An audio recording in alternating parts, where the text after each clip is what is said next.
आपसे ऐसा अपराध बन गया है, इसका कोई काट नहीं है, जैसे गुरुद्रोह का कोई काट नहीं है, बिना कुछ प्रायश्चित के पाप नष्ट करने का उपाय है। श्रीपाद बता रहे हैं, थोड़ी दिन आपको लगेगा, इसके बाद उसका पूरा सर्वनाश हो जाएगा। ये जो श्लोक वर्णन होगा, इसमें सावधानी से सुनना है।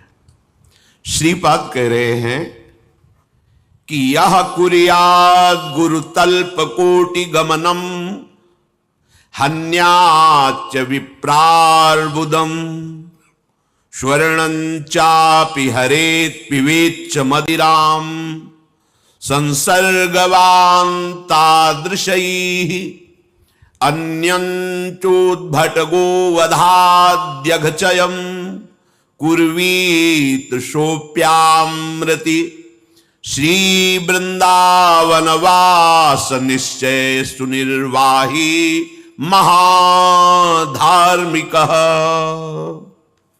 श्रीपाद कह रहे हैं, विश्व में सबसे बड़ा पाप है गुरु पत्नी गमन, अर्थात गुरु माता के साथ व्यभिचार। कुछ गुरुदेव गृहस्थ होते हैं, अपने सब ऋषि परंपरा ही है, किसी का भी गोत्र होगा तो कोई न कोई महर्षि ब्रह्म ऋषि कोई न कोई मुनि ही होगा। तो बड़े से महात्मा हुए हैं जो गृहस्थ में हुए हैं और बड़े महापुरुष हुए हैं। तो गुरु पत्नी के साथ व्यभिचार ये सबसे बड़ा महापाप है, इससे बड़ा कोई पाप नहीं होता। पर ये फिर विभाग करे तो एक विरक्त मार्ग है जिसमें सदगुरुदेव का वर्णन किया गया। तो फिर ये शब्द वहां कैसे लागू होगा, गुरु पत्नी गामी। तो गुरु की एक प्रगट में जो गृहस्थ धर्म से भगवत सिद्ध महापुरुष हुए, तो उनकी पत्नी गुरु पत्नी, जो विरक्त हुए उनका बाहरी प्रभाव बहुत ध्यान से इसमें सुनना है। गुरुदेव का वर्णन किया जाता है उनके आंतरिक वैभव को प्राप्त करने के लिए।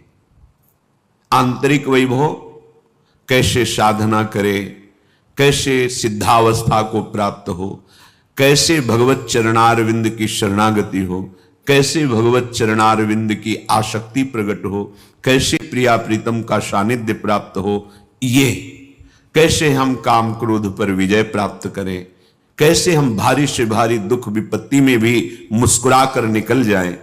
यह है गुरु का आंतरिक ज्ञान वैभव, वैराग्य वैभव, भक्ति वैभव, प्रेम वैभव।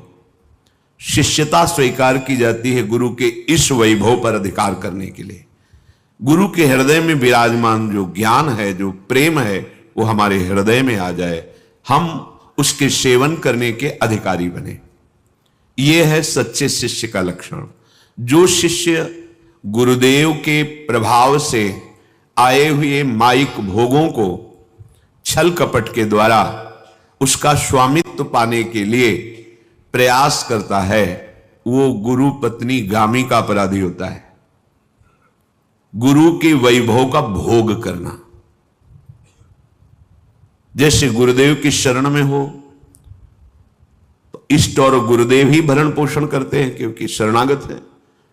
जितना उदर में उचित अन्न और शरीर में वस्त्र, और जितना कम खर्चे से हमारा शरीर चल जाए और मन वचन कर्म से गुरुदेव के चरणों की बताई हुई जो उपासना पद्धति है उसमें हम तन्मय हो, इसमें कोई बाधा नहीं है।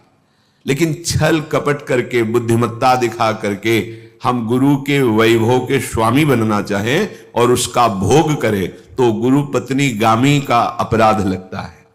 क्योंकि दो प्रकार से गुरुजनों का जीवन होता है। एक गृहस्थ धर्म स्वीकार किए हुए महाभागवत, जैसे श्री भाई जी हनुमान प्रसाद पोद्दार जी, पत्नी है पर वो महान स्थिति को प्राप्त, ऐसे कई महाभाग गृहस्थ में पाए गए। पर जो विरक्त ऋषि जन हैं, जो वैरागी जन हैं, उनके वैभव पर दृष्टि महत अपराध बन जाता है। श्री सिद्ध रामदास काठिया बाबा जी की सेवा में, श्री अंग सेवा में रहते थे। बड़े धनी मानी पुरुष आया जाया करते थे। बाबा को गुरुदेव ने साधन काल में एक मोटा काठ पहना दिया था, नींद ना आवे, भरपेट भोजन न करो। देखो गुरुजनों का शासन कैसा।